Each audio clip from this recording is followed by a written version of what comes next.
भारतीय मीडिया और निकलो त्यारे दे खत्म। ये देखिए भारतीय मीडिया दिखा क्या रहा है।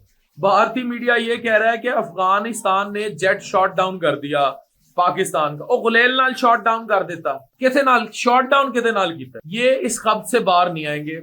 आप इनका माइंड सेट देखें। माइंड सेट ये है कि मूदियत है ना, हमारी पाक अफगान भाई भाई हैं। जंग उस ग्रुप से है, उस प्रॉक्सी से जो पाकिस्तान के अगेंस्ट काम करता है मोदी की शह पर। होया कि 7-0 तो अड्डा होया। इथे 19 चेक पोस्टों पर पाकिस्तान ने कब्जा कर लिया। इन्होंने भारी, जैसे तुमने माफी मांगी थी ना सिर्फ चंद मिनटों में कि इधर से हमारी खुले थे मिसाइल और तोपे और तुम्हारे त्यारे गिरे थे, तो माफिया मांगने पर आ गए थे। डैडी को कहा था माफ करा दे, उधर से फौरन माफी। 12 बजे के बाद होना सी नहीं कोई भी फायर करांगे। 19 चेक पोस्टें पाकिस्तान ने कब्जे में कर ली। Pakistan air force, no force can even dare to shot down our planes.